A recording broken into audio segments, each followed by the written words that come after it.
Outlast. This is a game that I really enjoyed. It's more in the style of Penumbra and Amnesia, except it's mostly just about an asylum where people have kind of gone crazy and all the inmates have killed everyone.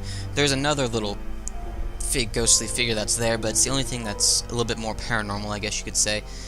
This follows an investigative reporter named Upshur as he's having to investigate what's going on at this asylum. He's been given information about it, and when he goes there, he sees that it's more abandoned, and he has to break his way in, I guess, or just get in there. He goes through a window that's opened, and when he gets there, he just sees that there's all these dead bodies, there's SWAT members, and he's told by one of them that the members of the asylum have just pretty much killed everyone, and he's told to get out of there quickly before he's killed. And as he tries to do that, he's pretty much attacked by this big brute that throws him to the first floor, and when he tries to get out the front door, he's injected with some serum that knocks him out and everything, and he finds himself in the prison block. And from there, he has to get out. I enjoyed this game. I don't know what it was. Maybe it was just more the fact that it wasn't just some random creatures like it is in in Penumbra and Amnesia, but in Outlast, it's just inmates have gone crazy and start killing everyone. And I've always found it more when it's actual people. It's a little bit more threatening. It's a little more disturbing because there's no telling what they could do.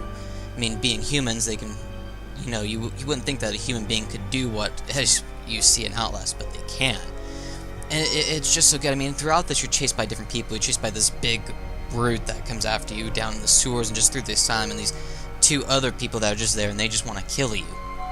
And it's just so disturbing because you'll just go there, and the game does jump scares, but it does well at making you feel uneasy. I mean, there's jump scares here and there with bodies falling and everything, and that's just standard for most horror games, and that's generally going to happen in all of them. All of them have some sort of jump scares, but they don't mix it with just jump scares. They make you feel uneasy. You're being chased. There's a part in the game later where you're chased by this crazy dog who cuts off some of your fingers, and you're just running through this whole entire part of the asylum, or this floor, I should say, and he's chasing you through all of them. And eventually it gets to the point where you're in the elevator, and you smash in between two floors, and that ends up killing him. And the whole thing is just done so well. I mean, it's so dark everywhere. In this asylum that's lost power. There's hardly anyone left. There's just you and all the crazy people in there, and it's just done so well. That's one of the most memorable things from that game, is where you're having to get away from the crazy doctor that's chasing you through a whole floor.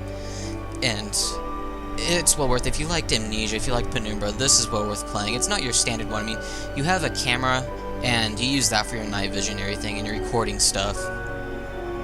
But you still can't fight back against everyone. It keeps that out of it. But you're going through, you have a camera, and you do the little night vision on the camera. You're just right there going around, like, in a dark little spot, like, what's going to come out of this corner? And you have to collect batteries to keep your camera going, your night vision. If you lose if you run out of batteries, you can't use the night vision anymore, so you're gonna be stuck in this part where it's just real dark, and it's like, how can I see? And the camera is really the only thing that you have to be able to see, and it's just a neat little feature that they put in there. I think it's a game that's well worth playing. I would highly recommend playing it if you liked those style of games where you have to go and hide in lockers and you can't fight back in any form. I would highly recommend it. There's a DLC called Whistleblower, which takes place before, and you play the character that informs him of what's going on, and he arrives there after the information you sent him, and they kind of coincide a little bit in there. They kind of cross, the characters don't cross each other, but the stories kind of overlap, and DLC is well done, so it's mostly the same thing with a couple of different enemies that chase you, but overall, I would highly recommend it. It is well worth playing, and it's a very creepy game.